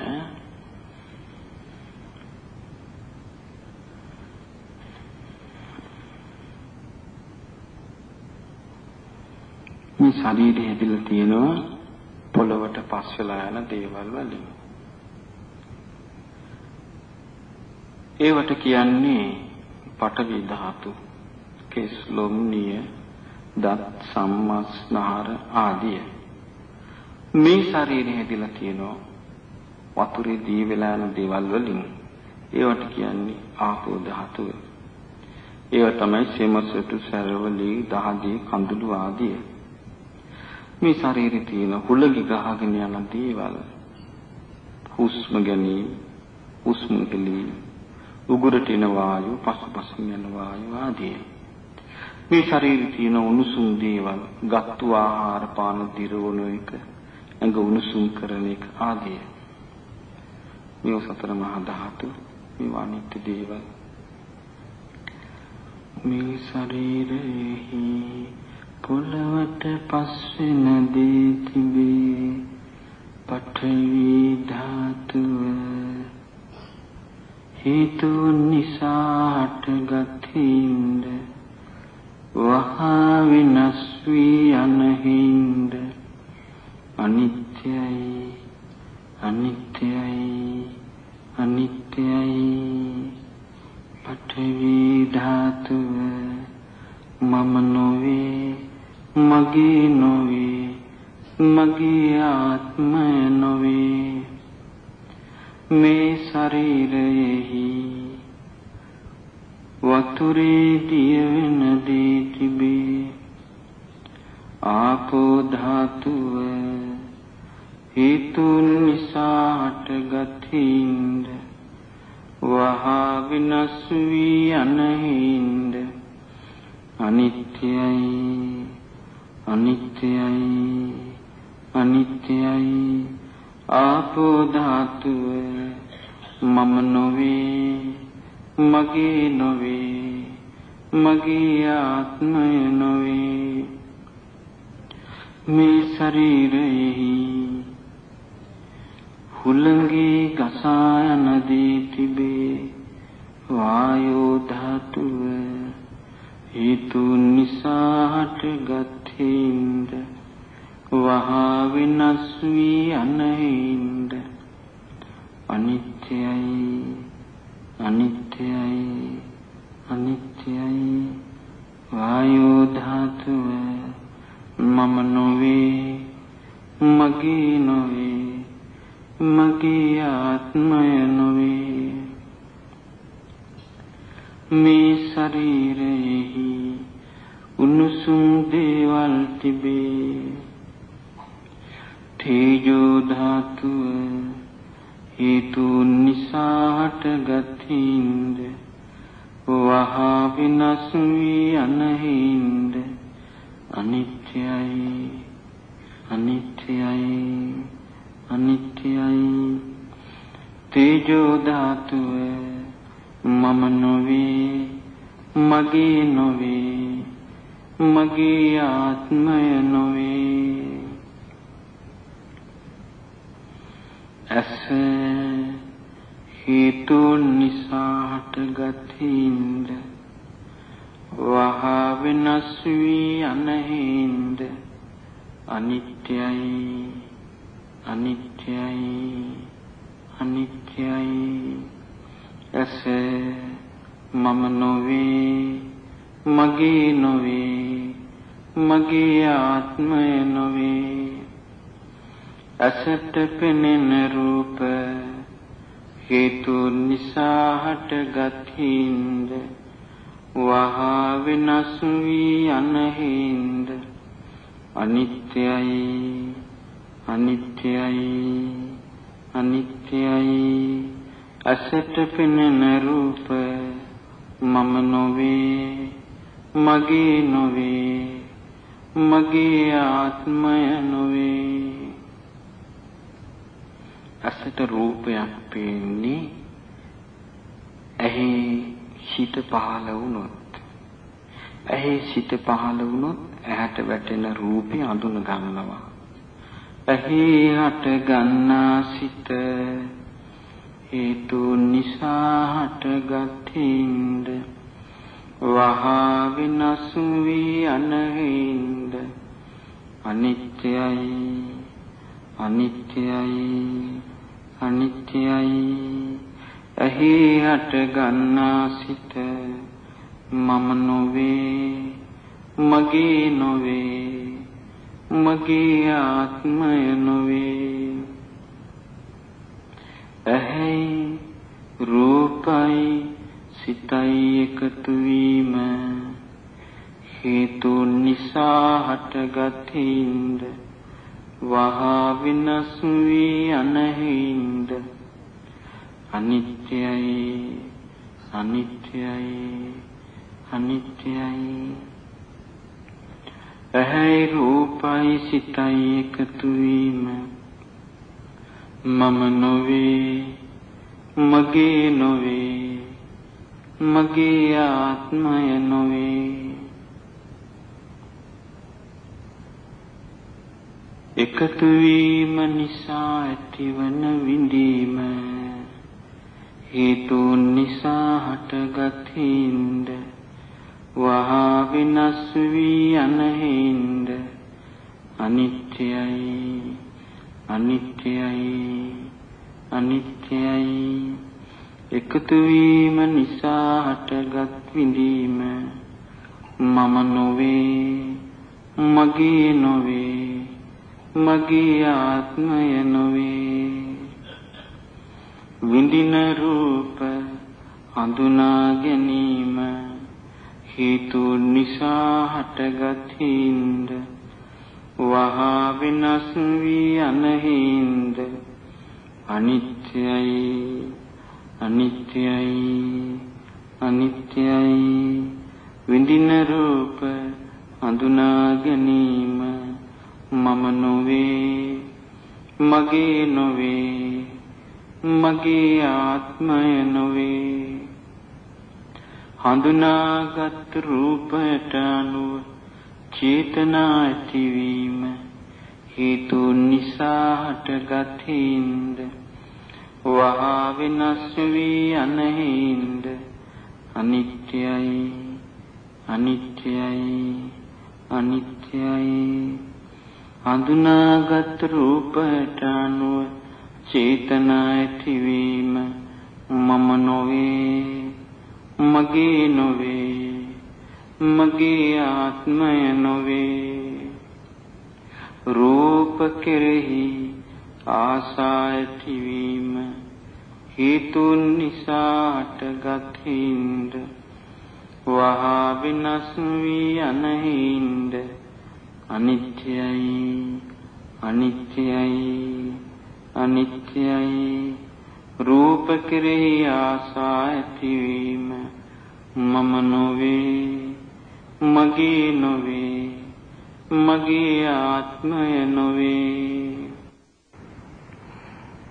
කන හේතුන් නිසා හටගත් හිඳ වහා විනාශ වී යන හිඳ අනිත්‍යයි අනිත්‍යයි අනිත්‍යයි කන මම නොවේ මගේ නොවේ මගේ ආත්මය නොවේ කනට ඇසෙන ශබ්ද හේතුන් නිසා හටගත් හිඳ වහා විනාශ වී යන හිඳ අනිත්‍යයි අනිත්‍යයි අනිත්‍යයි කනට ඇසෙන ශබ්ද මම නොවේ මගේ නොවේ මගේ ආත්මය නොවේ කනේ හට ගන්නා සිත හේතුන් නිසා හටගත් හිඳ වහා විනාශ වී යන හිඳ අනිත්‍යයි අනිත්‍යයි අනිත්‍යයි කනේ හට ගන්නා සිත මම නොවේ මගේ නොවේ මගේ ආත්මය නොවේ කනයි ශබ්දයි සිතයි එකතු වීම හේතුන් නිසා හටගත් හිඳ වහා විනාශ වී යන හිඳ අනිත්‍යයි අනිත්‍යයි අනිත්‍යයි කනයි ශබ්දයි සිතයි එකතු වීම මම නොවේ මගේ නොවේ මගේ ආත්මය නොවේ. එකතු වීම නිසා ඇති වුණ විඳීම හේතු නිසා හටගත් හින්ද වහා වෙනස් වී යන හින්ද අනිත්‍යයි අනිත්‍යයි අනිත්‍යයි. එකතු වීම නිසා හටගත් විඳීම මම නොවේ, මගේ නොවේ, මගේ ආත්මය නොවේ. විඳින ශබ්ද හඳුනා ගැනීම හේතු නිසා හටගත් හින්ද වහා වෙනස් වී යන හින්ද අනිත්‍යයි අනිත්‍යයි අනිත්‍යයි. විඳින ශබ්ද හඳුනා ගැනීම මම නොවේ, මගේ නොවේ, මගේ ආත්මය නොවේ. හඳුනාගත් ශබ්දයට අනුව චේතනා ඇතිවීම හේතුන් නිසා හටගත් හින්ද වහා වෙනස් වී යන හින්ද අනිත්‍යයි අනිත්‍යයි අනිත්‍යයි. හඳුනාගත් ශබ්දයට අනුව චේතනා ඇතිවීම මම නොවේ, මගේ නොවේ, මගේ ආත්මය නොවේ. ශබ්දය කෙරෙහි ආසා ඇතිවීම හේතු නිසා හටගත් හින්ද වහා වෙනස් වී යන හින්ද අනිත්‍යයි අනිත්‍යයි අනිත්‍යයි. ශබ්දය කෙරෙහි ආසා ඇතිවීම මම නොවේ, මගේ නොවේ, මගේ ආත්මය නොවේ. නාසය හේතුන් නිසා හටගත් හින්ද වහා වෙනස් වී යන හින්ද අනිත්‍යයි අනිත්‍යයි අනිත්‍යයි. නාසය මම නොවේ, මගේ නොවේ, මගේ ආත්මය නොවේ. නාසයට දැනෙන ගඳ සුවඳ හේතුන් නිසා හටගත් හින්ද වහා වෙනස් වී යන හින්ද අනිත්‍යයි අනිත්‍යයි අනිත්‍යයි. නාසයට දැනෙන ගඳ සුවඳ මම නොවේ, මගේ නොවේ, මගේ ආත්මය නොවේ. නාසයේ හට ගන්නා සිත හේතුන් නිසා හටගත් හින්ද වහා වෙනස් වී යන හින්ද අනිත්‍යයි අනිත්‍යයි අනිත්‍යයි. නාසයේ හට ගන්නා සිත මම නොවේ, මගේ නොවේ, මගේ ආත්මය නොවේ. නාසයයි ගන්ධ සුවඳයි සිතයි එකතු වීම හේතුන් නිසා හටගත් හින්ද වහා වෙනස් වී යන හින්ද අනිත්‍යයි අනිත්‍යයි අනිත්‍යයි. නාසයයි ගන්ධ සුවඳයි සිතයි එකතු වීම මම නොවේ, මගේ නොවේ, මගේ ආත්මය නොවේ.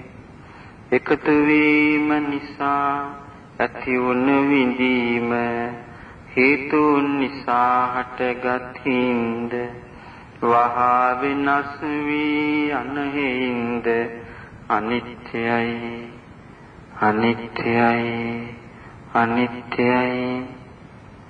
එකතු වීම නිසා ඇති වුණ විඳීම මම නොවේ, මගේ නොවේ මගේ ආත්මය නොවේ විඳින ගඳ සුවඳ හඳුනා ගැනීම හේතුන් නිසා හටගත්ින්ද වහා වෙනස් වී යන හින්ද අනිත්‍යයි අනිත්‍යයි අනිත්‍යයි විඳින ගඳ සුවඳ හඳුනා ගැනීම මම නොවේ මගේ නොවේ මගේ ආත්මය නොවේ හඳුනාගත් ගඳ සුවඳට අනුව චේතනා ඇතිවීම හේතුන් නිසා හටගත්ින්ද වහා වෙනස් වී යන හින්ද අනිත්‍යයි අනිත්‍යයි අනිත්‍යයි හඳුනාගත් ගඳ සුවඳට අනුව චේතනා ඇතිවීම මම නොවේ මගේ නොවේ මගේ ආත්මය නොවේ ගඳ සුවඳ කෙරෙහි ආසා ඇතිවීම හේතුන් නිසා හටගත්ින්ද වහා වෙනස් වී යන හේින්ද අනිත්‍යයි අනිත්‍යයි අනිත්‍යයි ගඳ සුවඳ කෙරෙහි ආසා ඇතිවීම මම නොවේ මගේ නොවේ මගේ ආත්මය නොවේ දිව හේතුන් නිසා හටගත්ින්ද වහා වෙනස් වී යන හේින්ද අනිත්‍යයි අනිත්‍යයි අනිත්‍යයි දිව මම නොවේ මගේ නොවේ මගේ ආත්මය නොවේ දිවට දැනෙන රස හේතුන් නිසා හටගත්ින්ද වහා වෙනස් වී යන හේින්ද අනිත්‍යයි අනිත්‍යයි අනිත්‍යයි දිවට දැනෙන රස මම නොවේ මගේ නොවේ මගේ ආත්මය නොවේ දිවේ හට ගන්නා සිත හේතුන් නිසා හටගත්ින්ද වහා වෙනස් වී යන හේින්ද අනිත්‍යයි අනිත්‍යයි අනිත්‍යයි දිවේ හට ගන්නා සිත මම නොවේ මගේ නොවේ මගේ ආත්මය නොවේ දිවයි රසයයි සිතයි එකතු වීම හේතුන් නිසා හටගත්ින්ද වහා වෙනස් වී යන හේින්ද අනිත්‍යයි අනිත්‍යයි අනිත්‍යයි දිවයි රසයයි සිතයි එකතු වීම මම නොවේ මගේ නොවේ මගේ ආත්මය නොවේ එකතු වීම නිසා ඇතිවන විඳීම හේතුන් නිසා හටගත්ින්ද වහා වෙනස් වී යන හේින්ද අනිත්‍යයි අනිත්‍යයි අනිත්‍යයි එකතු වීම නිසා ඇතිවන විඳීම මම නොවේ මගේ නොවේ මගේ ආත්මය නොවේ විඳින රස හඳුනා ගැනීම හේතුන් නිසා හටගත්ින්ද වහා වෙනස් වී යන හේින්ද අනිත්‍යයි අනිත්‍යයි අනිත්‍යයි විඳින රස හඳුනා ගැනීම මම නොවේ මගේ නොවේ මගේ ආත්මය නොවේ. හඳුනාගත් රසයට අනුව චේතනා ඇතිවීම හේතුන් නිසා හටගත් හින්ද වහා වෙනස් වී යන හින්ද අනිත්‍යයි අනිත්‍යයි අනිත්‍යයි. හඳුනාගත් රසයට අනුව චේතනා ඇතිවීම මම නොවේ, මගේ නොවේ, මගේ ආත්මය නොවේ. රසය කෙරෙහි ආසා ඇතිවීම හේතුන් නිසා හටගත් හින්ද වහා වෙනස් වී යන හින්ද අනිත්‍යයි අනිත්‍යයි අනිත්‍යයි. රසය කෙරෙහි ආසා ඇතිවීම මම නොවේ, මගේ නොවේ, මගේ ආත්මය නොවේ. කය හේතුන් නිසා හටගත් හින්ද වහා විනාශ වී යන හින්ද අනිත්‍යයි අනිත්‍යයි අනිත්‍යයි. කය මම නොවේ, මගේ නොවේ, මගේ ආත්මය නොවේ. කයට දැනෙන පහස හේතුන් නිසා හටගත් හින්ද වහා වෙනස් වී යන හින්ද අනිත්‍යයි අනිත්‍යයි අනිත්‍යයි. කයට දැනෙන පහස මම නොවේ, මගේ නොවේ, මගේ ආත්මය නොවේ.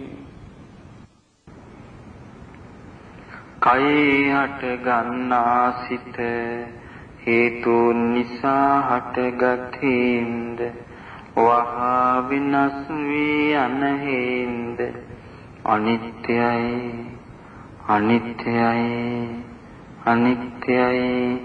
කයේ හට ගන්නා සිත මම නොවේ, මගේ නොවේ, මගේ ආත්මය නොවේ. කයයි පහසයි සිතයි එකතු වීම හේතුන් නිසා හටගත් හින්ද වහා වෙනස් වී යන හින්ද අනිත්‍යයි අනිත්‍යයි අනිත්‍යයි. කයයි පහසයි සිතයි එකතු වීම මම නොවේ, මගේ නොවේ, මගේ ආත්මය නොවේ. එකතු වීම නිසා ඇතිවන විඳීම හේතුන් නිසා හටගත් හින්ද වහා විනාශ වී යන හින්ද අනිත්‍යයි අනිත්‍යයි අනිත්‍යයි. එකතු වීම නිසා ඇතිවන විඳීම මම නොවේ, මගේ නොවේ, මගේ ආත්මය නොවේ. විඳින පහස හඳුනා ගැනීම හේතුන් නිසා හටගත් හින්ද වහා විනාශ වී යන හින්ද අනිත්‍යයි අනිත්‍යයි අනිත්‍යයි. විඳින පහස හඳුනා ගැනීම මම නොවේ, මගේ නොවේ, මගේ ආත්මය නොවේ. හඳුනාගත් පහසට අනුව චේතනා ඇතිවීම හේතුන් නිසා හටගත් හින්ද වහා වෙනස් වී යන හින්ද අනිත්‍යයි අනිත්‍යයි අනිත්‍යයි. හඳුනාගත් පහසට අනුව චේතනා ඇතිවීම මම නොවේ, මගේ නොවේ, මගේ ආත්මය නොවේ. පහස කෙරෙහි ආසා ඇතිවීම හේතුන් නිසා හටගත්හින්ද වහා වෙනස් වී යන හේින්ද අනිත්‍යයි, අනිත්‍යයි, අනිත්‍යයි. පහස කෙරෙහි ආසා ඇතිවීම මම නොවේ, මගේ නොවේ, මගේ ආත්මය නොවේ. සිත හේතුන් නිසා හටගත්හින්ද වහා වෙනස් වී යන හේින්ද අනිත්‍යයි, අනිත්‍යයි, අනිත්‍යයි. සිත මම නොවේ, මගේ නොවේ, මගේ ආත්මය නොවේ.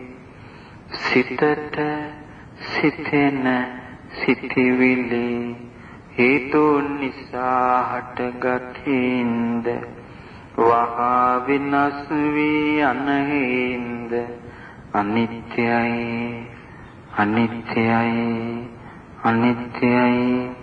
සිතට සිතෙන සිතිවිලි මම නොවේ, මගේ නොවේ, මගේ ආත්මය නොවේ. සිතට සිතිවිල්ලක් ඇති වුණාම ඒක දැනගන්නේ සිතින්මයි. ඒ දැනීමට කියනවා මනෝවිඤ්ඤාණය. සිතේ හටගන්න සිත. සිතේ හටගන්නා සිත හේතුන් නිසා හටගත්හින්ද වහා වෙනස් වී යන හේින්ද අනිත්‍යයි, අනිත්‍යයි, අනිත්‍යයි. සිතේ හටගන්නා සිත මම නොවේ, මගේ නොවේ, මගේ ආත්මය නොවේ.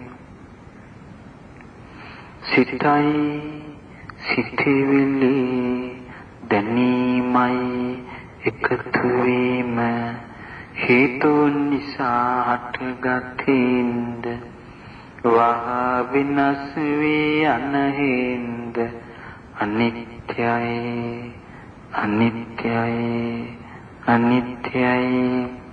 සිතයි සිතිවිලි දැනීමයි එකතු වීම මම නොවේ, මගේ නොවේ, මගේ ආත්මය නොවේ.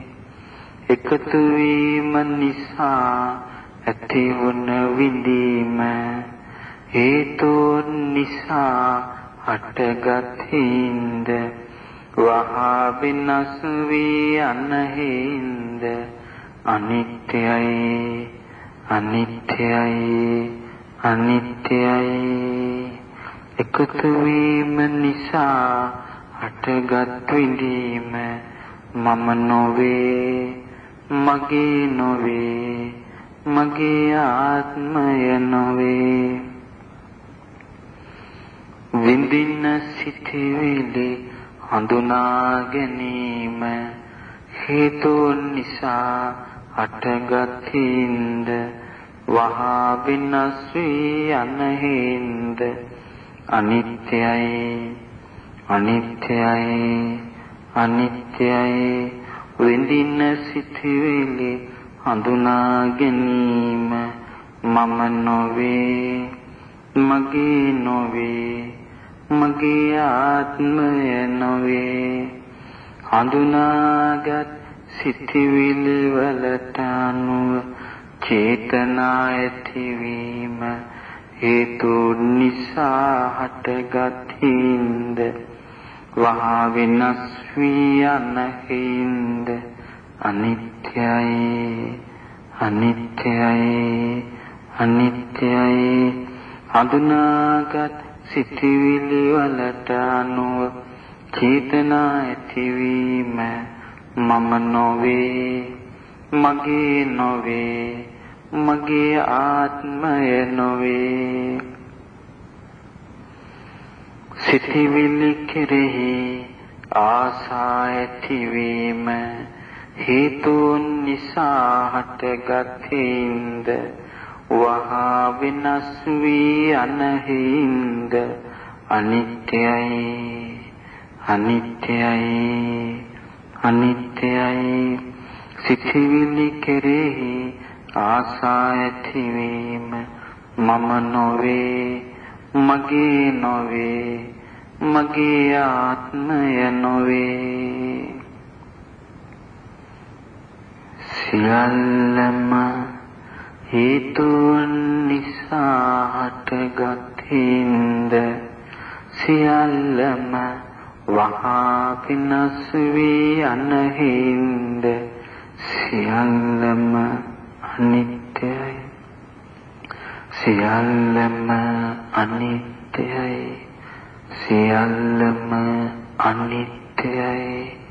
සියල්ලම මම නොවේ, සියල්ලම මගේ නොවේ, සියල්ලම මගේ ආත්මය නොවේ. සියල්ලම අනිත්‍යයි, සියල්ලම අනිත්‍යයි, සියල්ලම අනිත්‍යයි. ඇති වෙන සියල්ලම නැති වෙලා යයි, ඇති වෙන සියල්ලම නැති වෙලා යයි. සියල්ලම අනිත්‍යයි, අනිත්‍යයි. වෙනස් වෙනවා, අනිත්‍යයි, අනිත්‍යයි, අනිත්‍යයි, අනිත්‍යයි, අනිත්‍යයි, අනිත්‍යයි.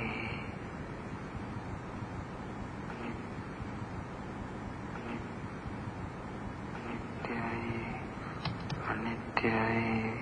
වෙනස් වෙනවා, වෙනස් වෙනවා. අනිත්‍යයි, අනිත්‍යයි, අනිත්‍යයි. වෙනස් වෙනවා, අනිත්‍යයි. මේ අනිත්‍ය වූ දුක් සහිත වූ අනාත්ම වූ සියල්ලෙන්ම නිදහස් වීම පිණිස මේ සියල්ලෙන්ම නිදහස් වීම පිණිස මේ සියලු දුකින් අත්මිදීම පිණිස ප්‍රඥාව දියුණු වීම පිණිස මේ අනිත්‍ය භාවනා මනසිකාරය හේතු වේවා. සාදු සාදු සාදු. මේ පරලෝකීය සියලුම ඥාතීන්ට මේ දානේ පූජා කළ පින්වතුන් නම් මේ පරලෝකීය සියලු ඥාතීන්ට ඒ සෑම දිනාටම සංසාර දුකින් අත් මිදීම පිණිස මේ පින හේතු වාසනා වේවා. ඒ වගේම මේ රැස් කරපු සියලුම පුණ්‍ය ධර්මයන් අප සෑම සියලු දිනාටම නිදුක් නිරෝග සුවපත් භාවයේ පිණිසත් කායික මානසික සැප පිණිසත් සීල සමාධි ප්‍රඥා දියුණු කර ගැනීම පිණිසත් ආර්ය ශ්‍රාංගික මාර්ගයේ දියුණු කර ගැනීම පිණිසත් අප සෑම සියලු දිනාටම ඊතා ඉක්මනින් මේ සසරින් එතර වෙලා බුදුපසේ බුදු මහරහතුන් වහන්සේලා නිවිසන සී පැමිණ වදාළ අමා මහ නිවන් සුව අවබෝධ කර ගැනීම පිණිසත් මේ පින හේතු වාසනා වේවා කියලා සාදු කියන්න. කවුරුත් බුදුගුණ කියලා අපි අවසන් කරමු. මා කිව්වහම කියන්න. බුදු සමිඳුගේ නෙතින් ගලා කරුණා දහර ඇවිල ගිය සිත් සතන් නිවිසනසී ගියා එකම බණ පදෙනුත් ගලා නැන රැස් දහර අඳුරු ජීවිත පුරා එළිය විහිදී ගියා දුගී පැල්පතේ හෝ බමුණු සිටු කුලේ හෝ දුකින් මුදවා ගන්ට බොහෝ දුර වඩිනවා මහවැස්සේ තෙමෙනවා හිරු රැසින් දැවෙනවා කුසගිනිද දැනෙනවා බුදු සමිඳු වඩිනවා මිහිරි බණ දෙසන විට අමා ගංග ගලනවා කන් යොමා අසන විට සිත සෝක නිවෙනවා ගුණ නුවණ වැඩෙන විට සසර දුක ගෙවෙනවා බුදු ගුණය සිතන විට නිවන් සුව දැනෙනවා වඩින විට පිඬු සිඟා නෙත්කලුම් බිම යොමා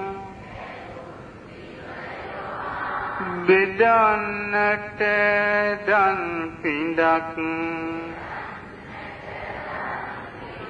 අනේ මට බැරි වුණා සිරිපතුල් වෙහෙසුණා අප ගැනම සොය සොයා පිරිනිවි වැඩිසේක මගේ සම්බුදු පියා බුදු නෙතින් බලාලොව හිතේ දුක නිවාදුන් බුදු මුවින් ගලා මිහිරි දම් අමාදුන් බුදු ගුණෙන් සදා සිත් සනසීම ලබා දුන් බුදු සරණ යමු අපිත් පිළිසරණ සදා දුන් හිරු උදාවනු මිසක අඳුර එන්නට එපා දෙපා පැටලුන විටක බිම වැටෙන්නට එපා ජීවිතය කිසි දිනක නොමග යන්නට එපා බුදු සමිඳු නැති ලොවක කිසි දෙයක් මට එපා හිත මගේ සනසිලා නරක දේ දුරු වෙලා පිපුන කුසුමක් ලෙසේ ලොව සුවඳ කෙරේවා තණ්හාව දුරු වෙලා දුක මගේ නැති වෙලා සදාකාලික අමා නිවන් සුව ලැබේවා සදාකාලික අමා නිවන් සුව ලැබේවා සදාකාලික අමා නිවන් සුව ලැබේවා සාදු සාදු සාදු කියන්න මාත් සමග භවතු සබ්බ මංගලං රක්ඛන්තු සබ්බ දේවතා සබ්බ බුද්ධානුභාවේන සදා සොත්ති භවන්තු තේ භවතු සබ්බ මංගලං රක්ඛන්තු සබ්බ දේවතා සබ්බ ධම්මානුභාවේන සදා සොත්ති භවන්තු තේ භවතු සබ්බ මංගලං රක්ඛන්තු සබ්බ දේවතා සබ්බ සංඝානුභාවේන සදා සොත්ති භවන්තු තේ සාදු සාදු සාදු අප සියලු දෙනාටම ගරුතර මහා සංඝරත්නයට මේ ස්ථානයේ වැඩ සිටින අප සියලු දෙනාට දම්පැන් පූජා කරන අයට අප සෑම දෙනාටම ඊතා ඉක්මනින් සංසාර දුකින් අත මිදී අමා නිවන් සුව පිණිස මේ පින හේතු වාසනා වේවා අභිවාදන සීලිස්ස නිච්ඡං උද්ධාපචායිනෝ චත්තාරෝ ධම්මා වඩ්ඩಂತಿ ආයුවන්නෝ සුඛං බලං ආයුරාෝග්‍ය සම්පatti සග්ග සම්පatti මේවච අතෝ නිබ්බාන සම්පatti මිනාතේ සමිජ්ජතු සියලු දෙනා නිදුක් වෙත්වා නිරෝග වෙත්වා සුවපත් වෙත්වා සුවපත් වෙත්වා සුවපත් වෙත්වා සංසාර දුකින් අත මිදෙත්වා